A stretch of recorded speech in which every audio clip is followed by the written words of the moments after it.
Sholay movie का एक dialogue है, बड़ा इंटरेस्टिंग, बड़ा मार्मिक और चिंतनीय है। गब्बर सिंह कहता है कि जो डर गया वो समझो मर गया। ये डायलॉग अपने आप में एक मैसेज देता है जीवन में कि जीवन में परेशानी अपने आप आती रहेंगी, निराशा आएगी, मुश्किलात आएगी, लेकिन अगर आप उससे डर गए तो समझो मर गए। मरने का संबंध यहाँ पे ऐसा है कि अगर आपने अपने लाइफ में फियर को एक्यूमुलेट कर लिया, डर को अगर आपने अपना लिया, तो वो जीवन जो है, वो मनुष्य जो है, उसकी जो आत्मा है, उसकी जो रूह है, वो अपने आप में ख़त्म हो जाएगी। मतलब उसकी वास्तविक स्थिति जो है वो उस स्थिति में नहीं रहती है जीवन, जिस स्थिति में हम जीना चाहते हैं। मान लीजिए आप डरे हुए हैं, सहमे से हैं, भटके से हैं, तो आप कुछ भी काम करेंगे तो आपको लगेगा कहीं ना कहीं मैं फेल ना हो जाऊं, कहीं ना कहीं मेरे को कोई क्रिटिसाइज़ ना करे, कहीं ना कहीं निराशा हाथ ना लगे। ये जो डर सताए रहता है वो हमारे एफिशिएंसी को कम कर देता है। ये जो डर है, ये हमारे हमारे जो जो मूल चिंतन होता है, जो हमारा माइंडसेट होता है, उसको बदल देता है और हम फियर में चले जाते हैं, हम क्रिटिसिज्म में चले जाते हैं।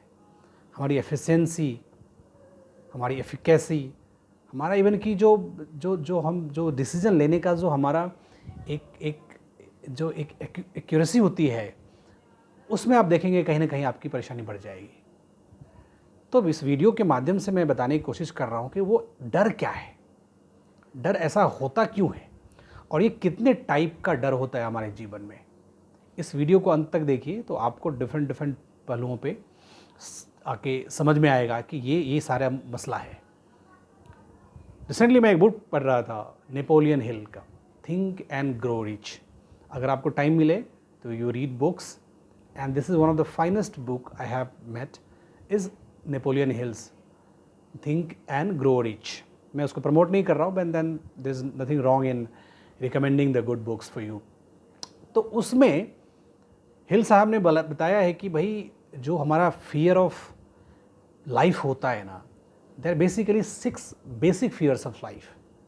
मोटा मोटी अगर देखेंगे तो यही पूरे जीवन चक्र में हम इसी को संभालने के पीछे पड़े रहते हैं, और यही हमको घेर के रखता है, बांध के रखता है। तो वो क्या है, स्टार्ट करते हैं। पहला फियर है हमारा द फियर ऑफ पॉवर्टी। ये डर कि कहीं जीवन में गरीबी ना आ जाए, जीवन में पैसे की तंगी ना आ जाए, हालात ऐसे ना बने कि हमें दर दर भटकना पड़े 2-4 रुपए के लिए। क्योंकि ये जो क्षण होता है बहुत मुश्किलात का क्षण होता है। ये जो गरीबी है, बोलते हैं गरीबी जब आती है तो कायरों को भी दहलाती है। कोई भी नहीं चाहता वो गरीबी में रहे, उसके बाल बच्चे, उसके परिवार, माँ बाप कष्ट में जीवन व्यतीत करे। आज के टाइम में तो सब पैसे का खेल है, पैसे का ही माया है, पैसा ही भगवान है। तो इसकी प्रशंसकता जो है, इसकी जो विश्वसनीयता जो है, इसकी जो अपना एक पहलू जो है, वो इस हिसाब से स्ट्रॉन्ग है कि भाई कोई नहीं चाहता आज के डेट में कि उसके दरवाजे पे गरीबी दस्तक दे। हर कोई इससे बचना चाहता है। लेकिन रियलिटी ये भी है कि आप अपने जीवन में कभी न कभी किसी क्षण पैसे की तंगी में रहे होंगे। चाहे आपकी बचपन पैसे की तंगी में गया होगा, आपकी जवानी, या आपका गृहस्थ जीवन, या बुढ़ापा। ये सारा क्षण ऐसा कभी कभी आता है लाइफ में जहाँ पे आप परेशान होंगे, आपके पास पैसे नहीं होंगे, दूसरे की मदद की ज़रूरत पड़ेगी। ये पार्ट ऑफ लाइफ होता है। इसमें आपको करना है क्या है कि अपने आप को बैलेंस करना है। जो वस्तुति स्थिति है उसमें आपको बैलेंसिंग आना चाहिए कि भाई जो गरीबी तो है, अगर आपका संबंध अच्छा है तो आपको कहीं ना कहीं संबंध मिल जाएगा। अगर आपने डिसिप्लिन लाइफ जिया है तो आपके पास सेविंग्स होगा, बैंक में अलग अलग इन्वेस्टमेंट रेवेन्यूज़ होते हैं वहाँ पे, जो आपको बुरे वक्त में वो पैसे का काम आने वाला है। इसलिए आप ये कहेंगे कि मेरे दरवाजे पे गरीबी का दस्तक नहीं होगा, वो आप नहीं कर सकते। अगर ऐसा होता तो अनिल अंबानी बैंकरप्ट नहीं होता। वो भी एक मल्टी बिलियनियर का बेटा है, धीरू भाई अंबानी का बेटा है। लेकिन मुकेश अंबानी कहाँ पहुँच गया, और धीरू भाई अंबानी नीचे चला गया, बैंकरप्सी में उसकी सारी कंपनी डूब गई। तो वो कभी नहीं चाह रहा होगा कि वो उसके दरवाजे पे गरीबी आए। लेकिन ऐसा क्षण आ जाता है, तो उस क्षण से बचने के लिए आपको पहले से ही तैयार होना पड़ेगा, प्रिपेयर होना पड़ेगा। और पैसे को लेके अगर प्रिपेयर होना है तो आपको इन्वेस्टमेंट, आपकी सेविंग्स को आपके जहन का हिस्सा होना चाहिए, आपके कैरेक्टर में होना चाहिए। अगर कैरेक्टर में नहीं है तो फिर वो आउट ऑफ द सडन कोई पैसा जमा नहीं कर सकता, है ना। तो सबसे पहला फियर ऑफ लाइफ क्या है? The fear of poverty. दूसरा है द फियर ऑफ क्रिटिसिज्म। अभी ऐसा है कि हम चाहते हैं कि हम कुछ काम करें, हम पे कोई डॉट ना करे, हमें कोई क्रिटिक्स ना करे कि भाई ये सही नहीं हो रहा है। दरअसल कहना सही है, हम चाहते भी हैं कि हम जो भी करें अच्छा ही करें, और इसमें बुरा भी नहीं है कि हम जो भी करते हैं उसमें अपना 100% देते हैं। कोई भी नहीं चाहता है कि उसमें वो फेल हो जाए। 100% देने की कोशिश करता ज़रूर है, लेकिन इसकी कोई गारंटी है क्या कि आप जो कर रहे हैं वो रिज़ल्ट आपको मिले ही? नहीं मिलेगा।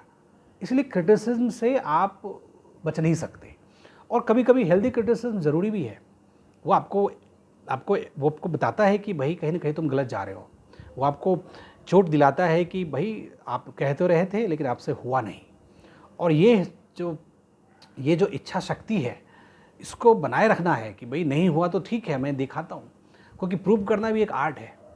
जब आपकी कोई बुराई करे, आपका भला बुरा कहे और ऐसा कहे कि भाई तुमसे नहीं हो पा रहा है, तुम नहीं कर पाओगे, तो इसको एक आप अपने हेल्दी व्यू से लेना चाहिए। इसको ऐसा नहीं लेना चाहिए कि वो मेरे बारे में गलत सोच रहा है। नहीं, इंसान का नेचर ऐसा होना चाहिए कि ठीक है, अगर मेरे से नहीं हुआ तो मैं कोशिश करूँगा कि मैं उसको पालूँ। ये आप अपने अंदर एक इनबिल्ट कैरेक्टर को ढूंढो कि भाई क्रिटिसिज्म जो है होना ज़रूरी है। बड़े बड़े खिलाड़ी जब वो परफॉर्म नहीं करते, उनको क्रिटिसिज्म होते हैं, उनके तो बड़े लेवल पे होते हैं, मीडिया में, न्यूज़ में, कहीं भी। और उनको तो भीड़ के सामने परफॉर्म करना पड़ता है, और फेल होते हैं तो लोग गाली भी देते हैं, टमाटर फेंकते हैं प्लेयर्स के ऊपर। आपने देखा होगा मैचेस में। लेकिन इसका मतलब वो तो नहीं कि खेलना छोड़ देते, इसका मतलब ये तो नहीं है कि वो अगले मैच में परफॉर्म नहीं करेंगे। इसलिए मनोबल को हमेशा बना के रखना चाहिए कि आपको डिलीवर करना है। कोशिश हमेशा ही रखना चाहिए कि अगर गलती हो रही है तो सुधार की जाए। सुधार की गुंजाइश हमेशा होती है। There is always a scope of improvement and you should try to achieve that. Third is the fear of ill health. ये जो बीमारी है, ये जो शरीर का कमज़ोर होना है, स्वाभाविक है, लेकिन हम चाहते हैं कि ऐसा होगा नहीं। हम चाहते हैं कि हमेशा हम अपनी जवानी में ही रहें, बस मस्त रहें। ऐसा होगा नहीं, उम्र ढलता जाता है। एक कहावत है कि हम जब बर्थडे मनाते हैं तो खुश होते हैं कि ये बर्थडे है, 30वां है, 31वां है, और करते करते जीवन उस क्षण में चला जाता है जब हम अंत के क्षण में चले जाते हैं। तो किसी साहब ने कहा है कि भाई बर्थडे जब आप मना रहे हैं तो इस बात को भी सोचें कि आपका 1 साल कम हो गया। मृत्यु में से आपने 1 साल और कम कर दिया, नज़दीक आ गए मृत्यु के आप। इसका मतलब ये भी होना चाहिए। इसलिए ये कहना कि मैं बीमार नहीं पड़ूंगा, ये कहना कि ये बीमारी मेरे में क्यों घिर गई, ये कहना है कि मैं हमेशा जवान रहूँगा, खूबसूरत रहूँगा, ऐसा पॉसिबल बिल्कुल नहीं है। इसलिए ये कहना कि भाई मैं हमेशा फिट रहने की कोशिश, हाँ, कोशिश करने में कोई बुराई नहीं है। आप अपने जवानी में, आप अपने बचपन में, और इवन कि 30-40s में आगे भी जितना आप मेहनत करेंगे, शरीर को खपाएंगे, पसीना बहाएंगे, शरीर इतना मजबूत होने की स्थिति में आ जाता है। आपने लोगों को देखा होगा कि मेंटली एंड फिजिकली फिट होना ज़रूरी है। जिम में जाके आप फिजिकली फिट हो सकते हैं, आपका मसल डेवलप हो सकता है, लेकिन अगर मेंटली आप सही नहीं है, मेंटली अच्छे नहीं हैं, तो फिर आप में anxiety, depression, death, suicidal death के चांसेस बढ़ जाते हैं। इसलिए आपको मेंटली भी फिट होना पड़ेगा। इल हेल्थ का मतलब हम हमेशा कोशिश ये करते हैं कि हमारा शरीर कोई बीमारी से ग्रस्त ना हो, हमें कोई डायबिटीज़ ना हो, हमें कोई कैंसर ना हो, हमें कोई जॉन्डिस ना हो, ट्यूबरक्लोसिस ना हो। तो ये सब एक डिजीज़ है। But what about the mental disease we are facing nowadays? Study कहता है कि 70-80% लोग लाइफ में कभी न कभी डिप्रेशन में चला जाता है, एंजाइटी हो जाती है। ये सब भी पहलुएँ हैं। इसलिए इस सबसे बचने के लिए आपको योगा, आपको मेडिटेशन, आपके सराउंडिंग्स, आपका सारा चीज़ इस पे काम करता है। इसलिए आप इससे बच नहीं सकते। ये फियर ज़रूर है कि मैं बीमार हो जाऊंगा, और होगा भी। एक उम्र के बाद धीरे धीरे धीरे जाके बॉडी के जो मसल्स होते हैं वीक हो जाते हैं। 60-70-80 में जाके जब मसल्स वीक हो जाएंगे तो आपके पास कोई चारा ही नहीं है, आपके पास कोई ऑप्शंस ही नहीं हुआ। क्योंकि अगर मसल्स वीक ना हो, शरीर में बीमारी पैदा ना हो तो इंसान तो फिर अमर हो जाएगा ना, फिर वो मरेगा ही नहीं। जैसे कोई इंजन है और धीरे धीरे जब वो पुराना हो जाता है तो देखते होंगे आप कि उसको धीरे धीरे पार्ट्स ख़राब होते जाते हैं, उसको हम रिपेयर करते हैं। इसलिए बॉडी को टाइम पे रिपेयर करना ज़रूरी है। तो टाइम पर जितना जल्दी आप रिपेयर करेंगे, आप हेल्दी लाइफ को मेंटेन करेंगे काफ़ी दिन तक। इसलिए इसमें डरने की ज़रूरत नहीं है कि मैं बीमार हो जाऊँगा, ये हिस्सा है लाइफ का, इसको लेके चलना है। Fourth is the fear of loss of love. Loss of love मतलब जो आपका करीबी है, आपका जो अपना है, आप चाहते हैं कि वो मेरे साथ बना रहे, हमेशा मेरे साथ अटैच रहे, लेकिन ऐसा होता नहीं है। होता नहीं है। हमारे माँ बाप भाई बहन हम अलग हो जाते हैं, हमेशा रहने के लिए हम आए नहीं हैं। आपके बच्चे आपसे दूर हो जाएंगे, और आजकल तो पत्नी वैसे भी अलग हो रही है।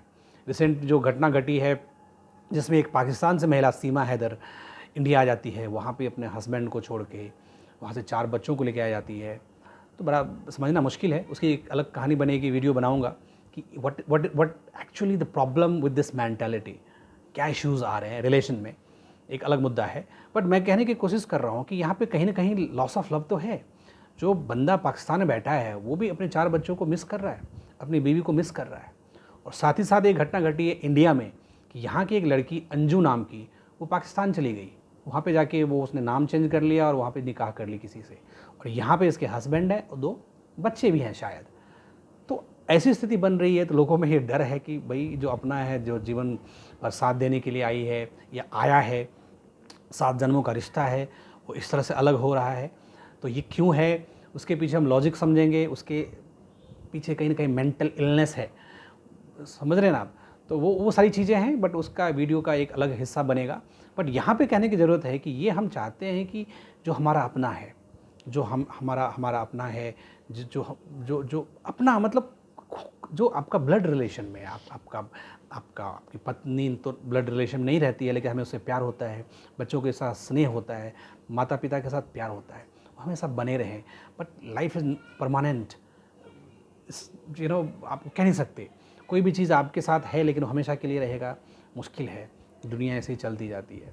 आप अपने माँ बाप के साथ हैं, कभी वो जुदा हो जाएंगे, कभी आप अपने बच्चों से जुदा हो जाएंगे, कभी कभी आपको ऐसा भी होगा कि आपके चाहने वाले आपको डिटैच कर देगा, आपको वो क्या बोलते हैं आजकल रिलेशन में ब्रेकअप हो सकता है। सारी चीज़ें होती हैं, जीवन का एक घटना है, इसलिए हमें इसका डर होता है, जहन में रहता है कि ऐसा ना हो। But it's a part of life and we should always go ahead. इसके बाद ऐसा नहीं कि कोई चला गया तो ज़िंदगी वहीं पे ख़त्म हो गई, ऐसा नहीं होता है। Life must go on. 5th is the fear of old as.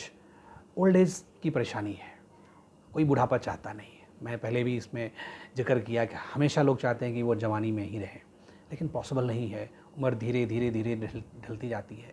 परेशानी ओल्ड एज की क्या है कि ओल्ड एज में जो भी लोग हैं उनको वैसे भी शरीर उतना साथ देता नहीं है, उनको एक्स्ट्रा केयर, उनको एक्स्ट्रा अफेक्शन चाहिए अपने बच्चों से, अपने नाती पोते से, वो नहीं मिलता है।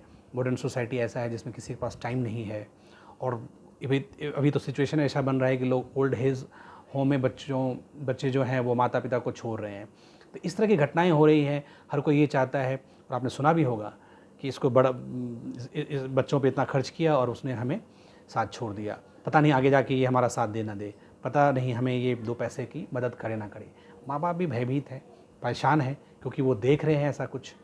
तो जब सोसाइटी में इस तरह की चीज़ें होंगी तो आपको, हमें, सब में इस तरह की डर तो पैदा होगी ना कि कहीं हमारे साथ ऐसा ना हो। बस यही डर हमें सताए रहता है। लेकिन कहीं ना कहीं इसका मतलब ये ना समझें कि सबके साथ होगा, और अगर होगा भी तो एक्सेप्ट करना चाहिए कुछ चीज़ें। लेकिन मैं देखता हूँ कुछ पेरेंट्स को, वो कहते हैं कि ये बच्चे क्या करेंगे, इसके साथ मैं क्या करूँगा, ये हमको खुद टाइम नहीं देता, और पता नहीं जब ये बड़ा जाएगा तो हमको छोड़ देगा।